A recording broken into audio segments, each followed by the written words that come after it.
지난주에 부활절이어서 잠시 다른 본문을 갔다 왔습니다만 그 전주에 했던 이 앞에 본문 잘 생각하시면서 이어서 연결되는 내용이니까요. 그렇게 들으시기 바랍니다. 이스라엘이 블레셋과 싸우기 위해서 언약궤를 전쟁터에 가지고 왔지만 오히려 전쟁에서 패하고 언약궤를 빼앗겼다는 얘기까지 들었죠. 사람들이 언약궤를 전쟁터로 가져갈 때부터 엘리의 마음은 떨고 있었습니다. 자기 소견대로 강행하는 이스라엘 사람들을 막아서지는 못했지만 적어도 엘리는 그 일이 크게 잘못된 것임을 알고 있었습니다. 마치 그의 아들들이 여호와의 제사를 더럽히고 있을 때 그거를 끝내 막지는 못했지만 그게 잘못된 것임은 알고 있었듯이 그랬어요. 게다가 엘리는 이미 하나님의 사람으로부터 그리고 아이 사무엘로부터 하나님의 심판의 메시지를 들었던 터라 회개하지 않은 그의 심령은 불안과 두려움으로 가득했습니다. 자, 드디어 전쟁터에서 소식이 들려왔어요. 전장에서 가까스로 빠져나온 병사 하나가 소식을 들려주었는데 너무 충격적이었죠. 점점 이제 크레센도 점점 증가하는 거예요. 이스라엘이 패했고 큰 사륙을 당했다. 당신의 아들 홈리와 비느하스도 죽었다. 마지막엔 결정타. 하나님의 언약궤도 빼앗겼다. 삼중타를 맞은 건데 특히 마지막 게 가장 두렵고 충격적인 일이죠. 그 얘기까지 들을 때 나가 떨어졌어요. 의자에 앉아 있다가 뒤로 쓰러져서 그대로 목이 부러져서 죽었습니다. 자, 이 소식은 다시 만삭이었던 엘리의 며느리, 비느하스의 남편, 아내에게도 전해졌어요. 자, 엘리가 들었던 이 세 가지 소식에 더하여서 이스라엘의 최고 영적 지도자이자 시아버지인 엘리가 죽었다는 소식까지 더해서 전해진 거죠.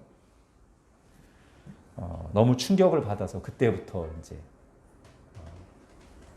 산통이 왔습니다. 순산이 아니었죠. 정신적인 충격과 산고가 겹쳐서 이 여인은 아이를 낳으면서 죽어갔습니다. 아이를 받아주던 산파들이 그나마 위로한다고 네가 아들을 낳았으니까 너무 걱정하지 말라고 했지만 여인에겐 그런 게 들리지가 않습니다.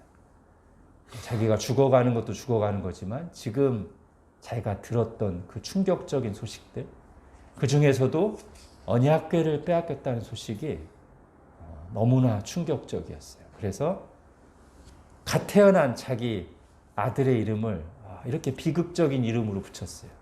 이가부. 영광이 떠났다. 영광이 없다. 해석도 덧붙였어요. 하나님의 영광이 이스라엘을 떠났다. 그렇게 말하면서 아이 이름을 이가봇이라고 했습니다. 우리가 이미 언약궤에 대해서 많이 얘기했지만 그래도 우리에게는 이 사람들처럼 와닿지는 않을 거예요, 아마. 그러나 오늘 이 사건을 통해서 조금이나마 더 우리가 공감하기를 원합니다.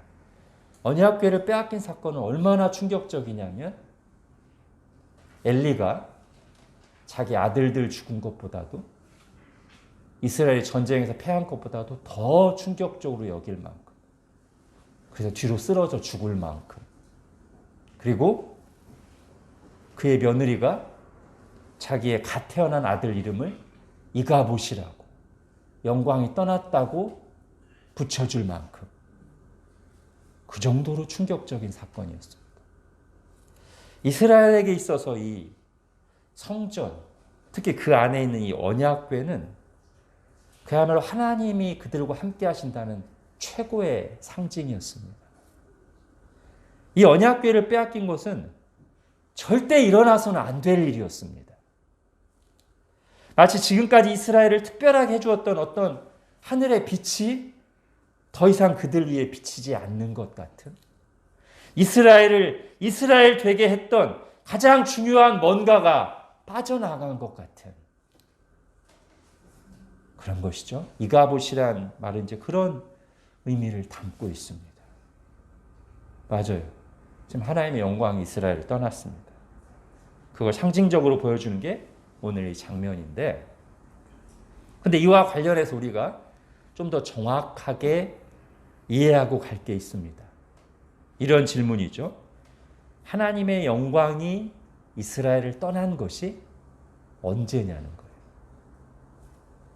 전쟁에 지고 언약궤를 빼앗기고 제사장 가문이 몰락한 지금인가, 아니면 그 이전인가 하는 겁니다. 자, 다시 더 명확하게 질문하면 이런 겁니다. 전쟁에 지고 언약궤를 빼앗긴 것 자체가 하나님의 영광이 떠난 것인가? 아니면 하나님의 영광이 떠났기 때문에 전쟁에 지고 언약궤를 빼앗긴 것인가? 이게 질문의 요지예요.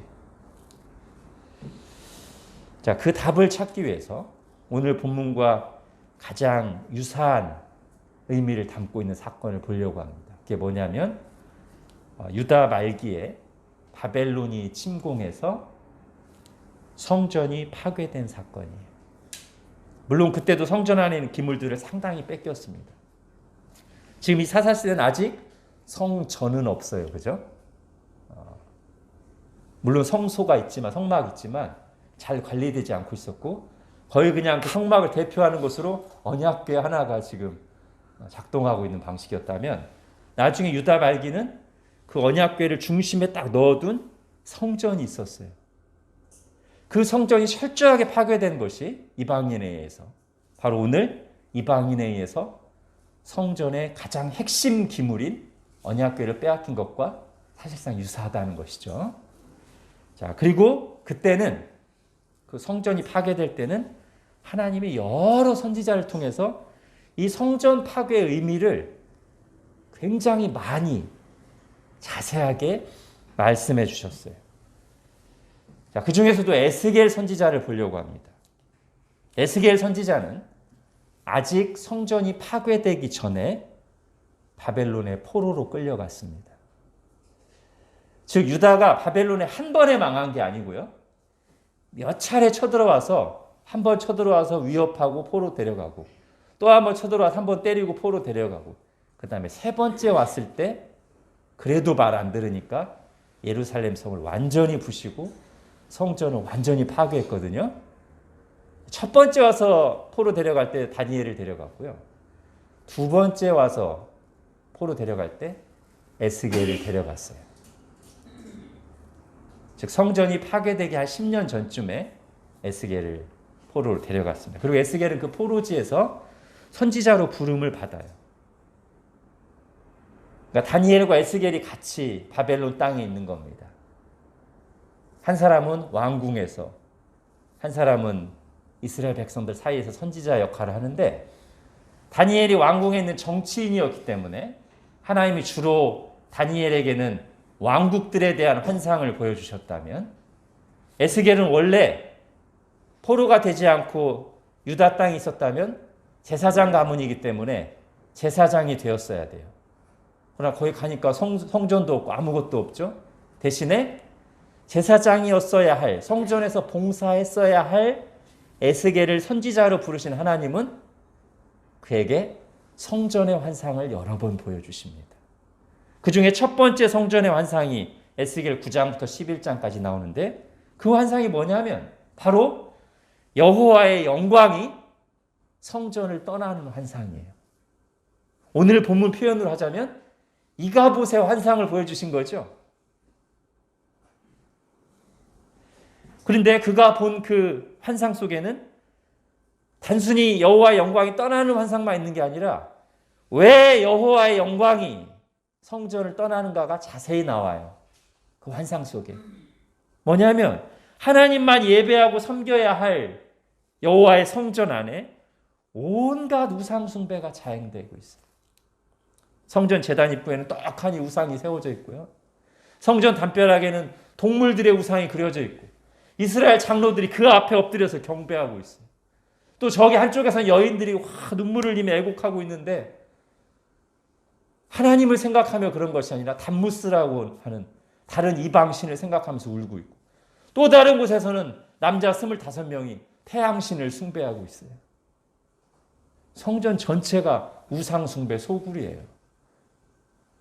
그래서 여호와의 영광이 성전을 떠나는 겁니다. 문지방을 넘고 성전 동문을 향해서 저기 동쪽 산으로 떠나요. 그런데 그때까지는 즉 여호와의 영광이 떠날 때까지는 아직 성전은 존재하고 있었습니다. 여호와의 영광이 떠나고 나서 좀 시간이 지난 뒤에 성전이 파괴되는 거예요.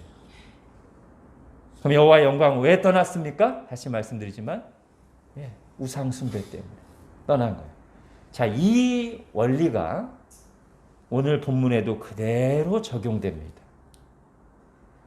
앞서 던진 질문에 대한 답이 여기 들어있어요. 이스라엘이 전쟁이 졌기 때문에 언약궤를 빼앗겼기 때문에 하나님의 영광이 떠난 게 아니고 하나님의 영광이 떠났기 때문에 언약궤를 빼앗긴 거고 그럼 왜 하나님의 영광이 떠났는가? 이미 선지자를 통해 경고하셨던 것처럼 그들이 성소를 더럽혔기 때문에 특히 누가 더럽혔어요? 이 엘리의 아들들인 홈리와 비나스 제사장이 여호와의 제사를 더럽히고 짓밟았어요. 그래서 하나님이 말씀하셨죠.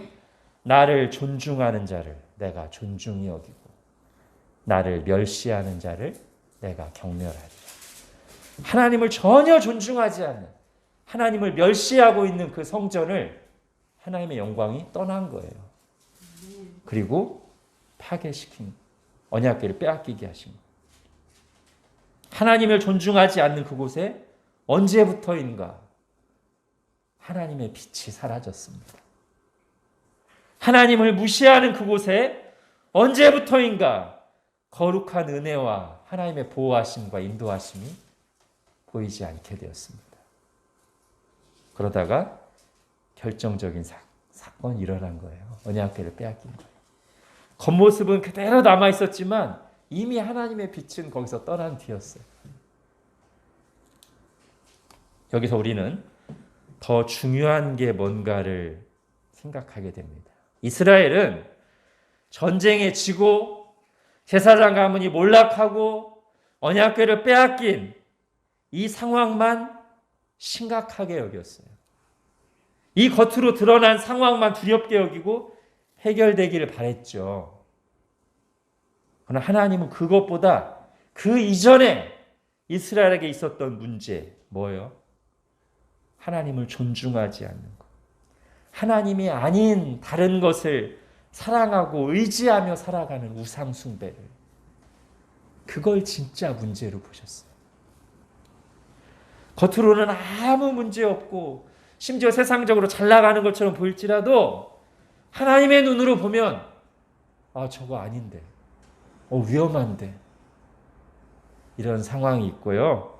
반면에 현실 상황은 안 좋아요. 고난 중에 있어요. 그러나 하나님의 눈으로 보면 너무 걱정하지 않아도 돼. 괜찮아. 안전해. 하는 상황이 있을 수 있다고요. 자, 뭐가 핵심입니까? 겉으로 보이는 상황이 아니고요. 그럼 무엇이 중요한디? 자, 상황이 아니고 상태입니다. 상태. 자, 오늘 이 얘기를 좀 하려고요. 상황은 현실이에요. 겉으로 보이는 모습이에요. 형통함일 수도 있고 고난일 수도 있어요. 이게 상황이에요. 오늘 이스라엘로 따지면 전쟁에 패하고 언약궤 빼앗긴 게 상황이에요. 상태는요, 하나님과의 관계예요. 내 마음 중심이 지금 어디 있는가예요. 오늘 본문 이스라엘로 하면 하나님을 무시하고 불순종하고 자기 소견에 오른 대로 사는 것, 이게 상태예요. 여러분 우리가 종종 하나님의 관점으로 봐야 된다고 하잖아요. 거기서 중요한 거가 이거예요. 하나님의 관점으로 본다는 것은 상황보다 상태를 더 중요하게 보는 거예요. 여러분 예수님이 말씀하셨던 빛과 소금의 비유를 통해 이 내용을 다시 정리해 보겠습니다. 마태복음 5장 너희는 세상의 소금이니 소금이 만일 그 맛을 잃으면 무엇으로 짜게 하리요 후에는 아무 쓸데없어 다만 밖에 버려져 사람에게 밟힐 뿐이니라. 여러분 여기서 상태가 뭡니까? 소금의 상태. 짜냐 안 짜냐. 이게 소금의 상태예요. 그죠? 상황은요. 그 소금에 대한 사람들의 태도, 소금에게 일어나는 일, 소금을 귀하게 사용하기도 하고 소금을 버리고 밟기도 하는 그게 상황이에요. 여러분 소금은 짠맛이 가득할 때 상태가 좋은 거죠. 그럴 때 소금다운 거예요. 그런데 그렇게 소금이 제대로 소금의 짠맛을 낼 때 사람들의 반응은 뭘까요? 얼굴을 찌푸려요. 아우 짜! 여러분 소금 자체를 좋아하지는 않습니다. 우리가. 그죠? 그런데 소금이 그렇게 짭짤할 때가 좋은 상태예요. 그때가 안전합니다. 반면 짠맛을 잃은 소금은 어때요? 상태가 안 좋은 소금이죠? 맛이 간 거죠? 사람들의 태도는 눈살을 찌푸리지 않아요. 안전해? 부담 없어요. 안전할까요? 아니요. 얼마 뒤에 가차없이 버려집니다. 밟힙니다. 중요한 것은 찌푸리느냐 안 찌푸리느냐가 아니라는 거예요. 심지어 버리느냐 아니냐도 아니에요. 정말 중요한 것은 그 이전에 소금답게 짠맛을 가지고 있느냐예요. 하나님은 그걸 보십니다. 소금처럼 생기기만 하면 되는 게 아니고 무늬만 소금 아니에요. 소금이라는 이름만 가지고 있으면 되는 게 아니고 이름만 소금, 명목상의 소금 아니에요. 정말로 소금의 짠맛이 있는 거예요. 이 비유가 우리에게 어떻게 적용됩니까? 교회는 교회다워야 돼요. 교회의 맛을 내야 돼요. 신자는 신자다워야 돼요. 신자의 맛이 있어야 돼요. 신자의 향이 있어야 돼요. 근데 거기서 가장 중요한 게 뭘까요? 그 교회다움, 신자다움의 가장 중요한 게 뭘까요? 우리가 사무엘서에서 지금까지 보고 있는 거예요. 나를 존중히 여기는 자를 내가 존중히 여기고 나를 멸시하는 자를 내가 경멸하리라. 이게 짜냐 안 짜냐의 핵심이에요. 하나님과의 관계예요. 하나님을 정말로 사랑하고 있습니까, 여러분? 하나님이 정말 1순위이고 여러분 마음과 삶의 중심입니까? 그래서 거기에서부터 나오는 거룩함과 순종이 있습니까? 아니면 하나님이 내 삶의 여러 가지 중에 하나에 불과하고 그래서 상황에 따라 얼마든지 뒤로 두거나 무시할 수 있다면 하나님보다 하나님의 말씀보다 하나님의 나라보다 세상이 주는 어떤 것들이 더 내 삶에서 훨씬 중요하고 앞서고 있다면 그래서 사실상 세상 사람들과 다르지 않게 생각하고 말하고 선택하면서 살아가고 있다면 그럼 그게 소금으로 따지면 짠맛을 잃은 것이고요. 신자로서 교회로서 맛이 간 거 아니겠습니까?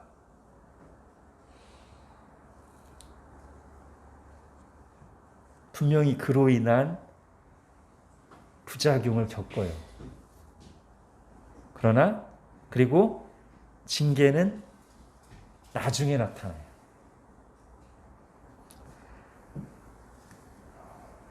중요한 것은 나중에 징계가 나타났을 때 그때 하나님의 영광이 떠나는 게 아니라 이미 맛을 잃었을 때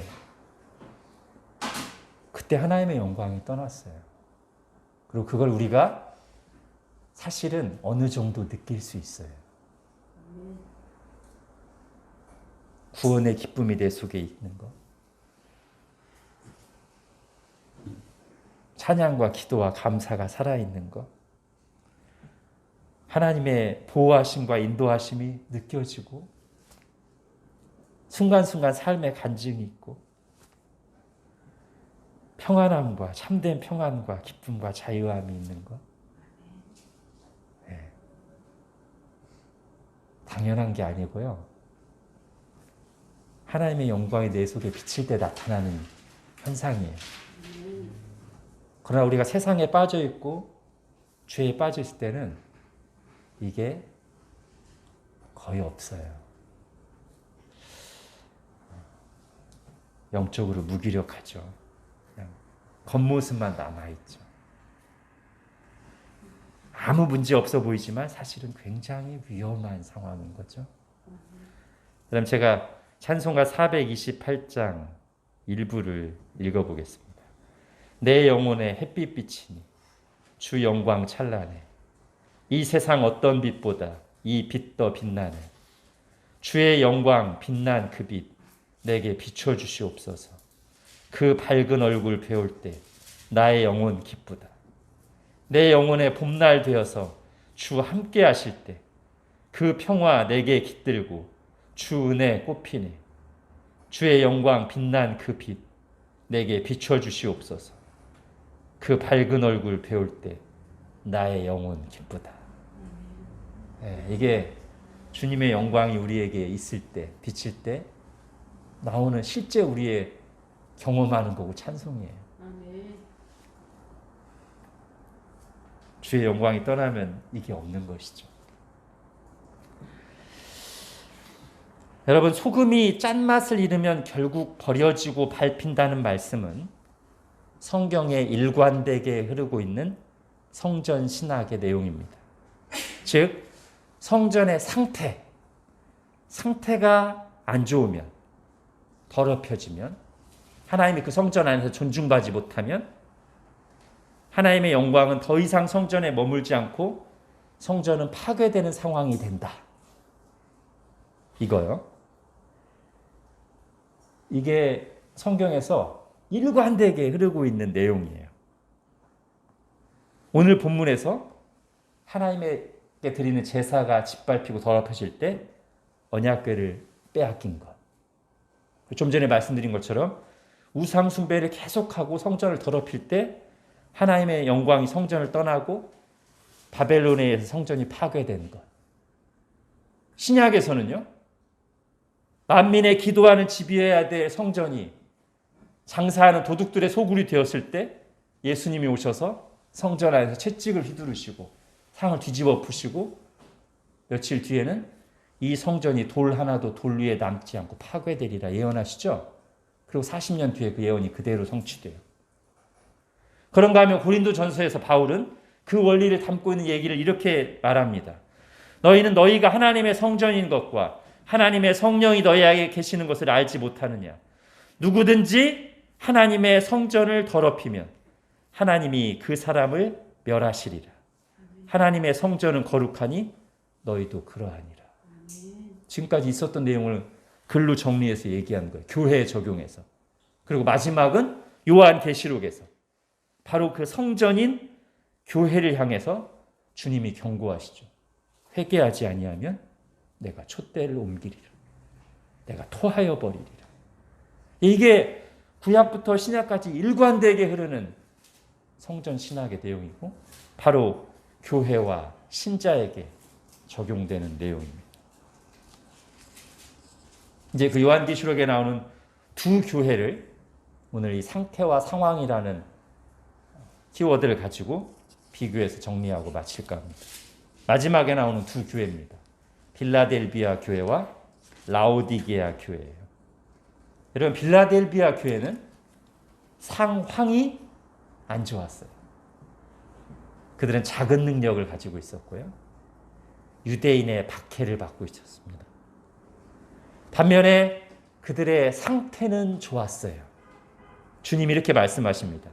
너희가 작은 능력을 가지고도 내 이름을 배반하지 아니하였고 인내의 말씀을 지켰다. 무슨 뜻입니까?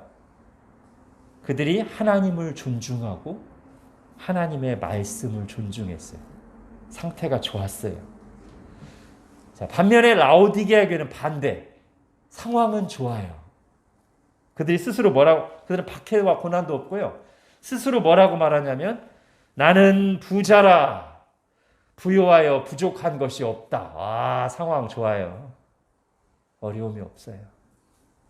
상태가 안 좋아요. 주님 뭐라고 하시죠? 미지근하여. 네가 미지근하여 뜨겁지도 아니하고 차갑지도 아니하다. 교만해요. 자, 당장의 상황만 보면 라오디게아 교우들이 훨씬 좋아 보여요. 안전해 보여요. 그러나 상황이 아니라 상태를 보시는 하나님의 평가는, 우리 주님의 평가는 정반대입니다. 빌라델비아 교회는 상황이 안 좋지만, 고난 중에 있지만, 위험해 보이지만 우리 주님의 눈으로 볼 때는 좋아요. 안전해요. 내가 너를 사랑하는 줄을 알게 하리라 말씀하세요. 큰 시험의 때를 면하게 하리라 말씀하세요. 반면에 라오디게아 교회는 괜찮아 보이지만 우리 주님의 눈으로 볼 때는 매우 위태로운 상황이에요. 주님이 이렇게 말씀하세요. 네 곤고한 것과 가련한 것과 눈먼 것과 벌거벗은 것을 알지 못하는도다. 내 입에서 너를 토하여 버리리라. 그러니 우리가 하나님의 관점으로 보면 어떻게 반응하는 게 맞겠어요? 빌라델비아 교회는 비록 박해 중에 있지만, 능력은 작지만, 고난 중에 있지만 어떻게 반응하는 게 맞아요? 하나님의 눈으로 보면 감사해야 돼요. 감사해요. 우리 주님이 좋다고 하세요. 안전하다고 하세요. 그래서 주님이 뭐라고 하시냐면 네가 가진 것을 굳게 잡고 빼앗기지 말라고 해요. 네. 반면에 라오디게아 교회는 주님의 눈으로 봤을 때 스스로에 대해서 어떻게 생각해야 돼요? 두려워해야 돼요. 애통해야 돼요. 회개해야 돼요. 무릇 내가 사랑하는 자를 책망하여 징계하노니 그러므로 네가 열심을 내라 회개하라. 그런데 여러분, 이 말씀을 하시고 나서 회개의 내용, 주님이 원하시는 회개가 뭐냐면 이 말씀을 하세요. 누구든지 내 음성을 듣고 문을 열면 내가 그에게로 들어가 그와 더불어 먹고 그는 나와 더불어 먹으리라. 이게 주님이 요구하시는 회개의 가장 중요한 내용이에요. 내 음성을 듣고 마음 문을 열고, 그래서 내가 너에게 들어가 우리 친밀하게 먹고 마시며 교제하자꾸나. 그걸 회복하자꾸나.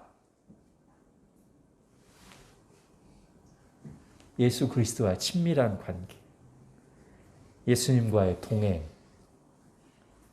주님이 이게 회복되기를 원하시는 거예요. 아멘. 여러분, 꼭 윤리적으로 문제가 있는 교회나 세속적인 신자만을 향해서 주님께서 이렇게 말씀하시는 게 아님을 성경에서 볼 수 있습니다. 열심 있는 교회, 또는 외적으로 교리적으로 바르고 별다른 흠이 없는 바른 것을 추구하는 신자들에게도 동일한 문제가 발생할 수 있어요. 자, 방금 살펴볼 라오디게아 교회가 요한계시록에 나온 7교회 중에 7번째 교회였는데요. 맨 첫 번째 교회, 어떤 교회인지 아세요? 에베소 교회인데요. 그 에베소 교회는 굉장히 헌신적인 교회, 바른 교회, 열심 있는 교회였어요. 그런데 주님께서 라오디게아 교회에게 했던 만큼이나 엄중하게 에베소 교회를 책망하시면서 본질적으로 비슷한 종류의 회개를 촉구하세요. 이렇게 말씀하십니다. 그러나 너를 책망할 것이 있나니 너의 처음 사랑을 버렸느니라. 그러므로 어디서 떨어졌는지를 생각하고 회개하여 처음 행위를 가지라. 만일 그리하지 아니하고 회개하지 아니하면 내가 내게 가서 내 촛대를 그 자리에서 옮기리라. 라오디게아 교회가 세속적인 교회였다면 에베소 교회는 그런 교회 아니에요. 근데 문제는 비슷해요. 여기는 세속적이면서 주님과의 친밀한 관계를 잊어버렸고, 에베소 교회는 다른 것을 추구하고 열심히는 하지만 주님과의 첫사랑을 잃어버렸어요.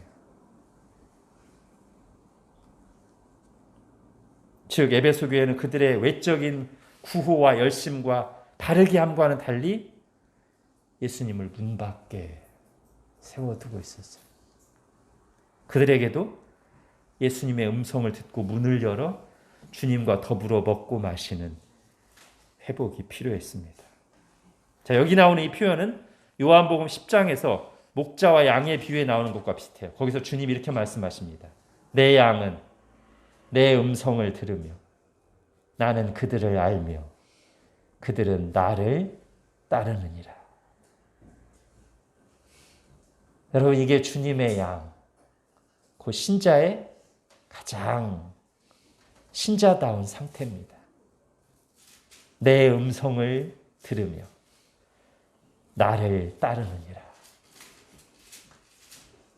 여러분, 기독교 신앙은 그저 바른 원리나 규칙을 지키는 것 이상이에요. 인격적인 사랑과 추종입니다. 아니, 그게 하나님과의 관계가 신앙의 본질이에요. 거기에서부터 바른 원리가 나오고, 거기에서 바른 고백이 나오고, 거기에서 바른 삶이 나와야 돼요. 예수 그리스도를 향한 인격적인 사랑과 추종에서부터요. 그렇지 않으면 예수 그리스도와 인격적인 사랑과 신뢰의 관계가 없으면 아무리 바르고 좋은 구호와 열심들도 껍데기일 뿐이에요.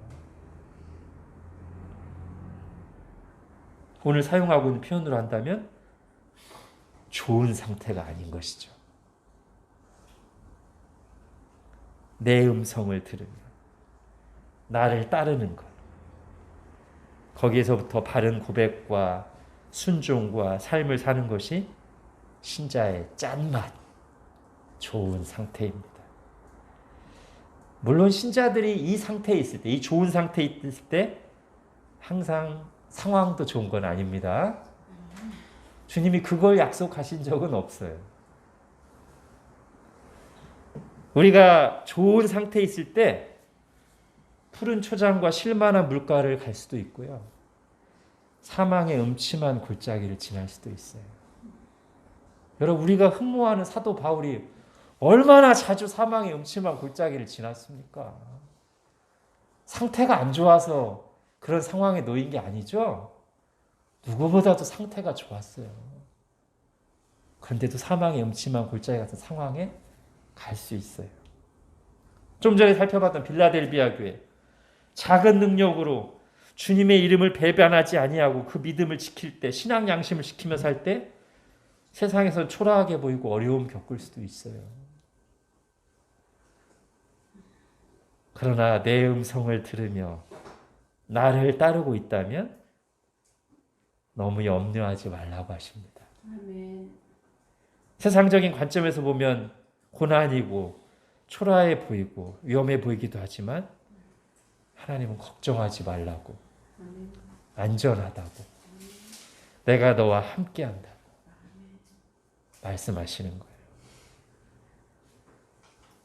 우리 눈에 당장 보이지 않지만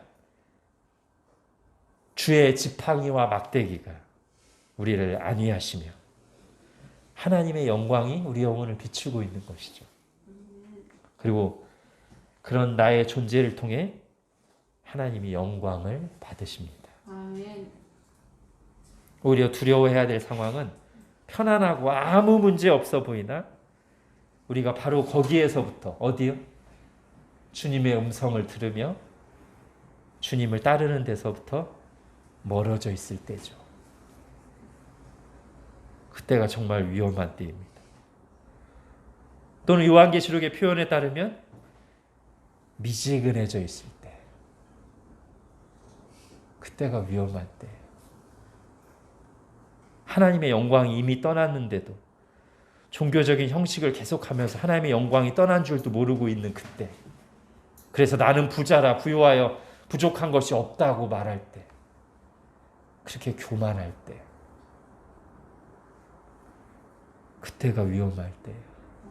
그때가 진정으로 두려워해야 될 때예요. 우리 주님은 우리의 영혼을 소생시키시고 자기의 이름을 위하여 의의 길로 인도하시는 목자십니다. 그렇기 때문에 우리에게 계속 말씀하시고 우리를 인도하세요. 그런데 그걸 우리가 계속 거부하며 세상 소유와 즐거움에 빠져 미지근한 상태로 은밀한 죄를 계속해서 즐기는 상태로 우상 숭배를 탐닉하기를 계속할 때 하나님은 오래 참고 기다리시다가 회개하라고 촉구하시고 사인을 주시고 그래도 돌이키지 않을 때는 매를 대시는 거죠. 오늘 본문에서처럼. 아까 제가 에스겔 얘기를 했습니다. 하나님의 영광이 성전을 떠나는 환상을 에스겔에게 보여주신 하나님, 나중에는 그 성전 안에 하나님의 영광이 가득한 것을 보여주십니다. 그럼 언제 하나님의 영광이 다시 성전에 돌아올까요? 언제 하나님의 영광이 성전 안에 가득하게 될까요? 외적으로는 하나님의 징계 시간이 다 끝났을 때, 내적으로는 우리가 중심으로 회개할 때, 그때 성전 안에, 성전인 신자와 교회 안에 하나님의 영광이 회복되고 충만하게 됩니다. 아멘. 기도하겠습니다.